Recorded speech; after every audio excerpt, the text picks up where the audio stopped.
I lived in Ireland for 3 months, and the things that stuck with me the most were good crack, saying half noon instead of 12:30, and figuring out that when you walk into a shop and someone says, "You okay?" they mean, "Can I help you?" not, "Are you having a crisis?" Hi, I'm Melly. I'm a linguistics nerd who travels and takes way too many photos.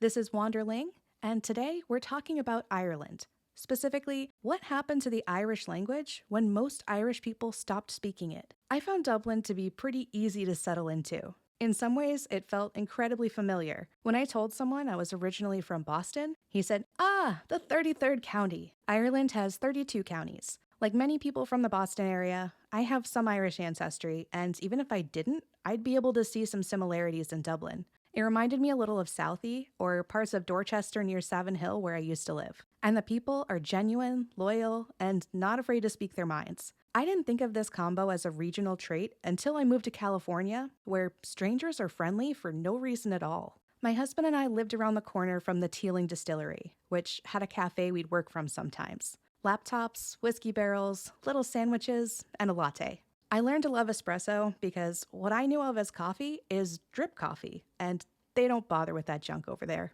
I also had to learn about the immersion heater. If you don't know what that is, you have to remember to turn on your hot water about an hour before you want to shower. And even then, you might run out halfway through. I did not always remember. If you're thinking about visiting Ireland, I'm a travel advisor, and my link is in the description, or you can scan the code. Often I have access to perks and upgrades that you can't get on your own. So about Irish English. When a community switches to a new language, the structures of the old language tend to linger a bit. So Irish speakers switching to English brought some Irish grammatical patterns with them. For example, habitual be. Standard English doesn't have a way to distinguish between something happening right now and something that happens regularly. I work Saturdays covers both of those cases, but Irish does make that distinction grammatically, and Irish English held on to it. So in Irish English, I do be working Saturdays. It's grammatically precise in a way that Standard English isn't. When I surveyed Irish English speakers, I got a pretty split response on this one. Some said it sounds completely natural, while others said nobody says this anymore, which probably means there's a generational or regional divide, and that the construction is fading. But it was real, and it came directly from Irish grammar, and some people are still saying it. And this one might sound familiar for other reasons. AAVE has habitual be too. Different origin, same linguistic logic.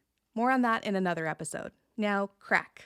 This one I have to talk about because good crack feels so essentially Irish that you might assume it was always there, but it actually wasn't. Crack traces back to Middle English, meaning loud or boastful talk, which evolved in Scotland and Northern England into something closer to lively conversation or news. It came into Irish through Ulster, probably via Scottish contact. But the specifically Irish spelling, craic, didn't appear until 1968, and the fun meaning didn't really take hold until the 70s. It's become so embedded that most people assume it's ancient, but a word doesn't have to be ancient to be authentic. When I surveyed Irish English speakers, I asked which expressions outsiders misunderstand or misuse. Crack came up most, which makes sense, but sláinte was right behind it. SLAINTE is the Irish toast. Very easy to mispronounce as a foreigner.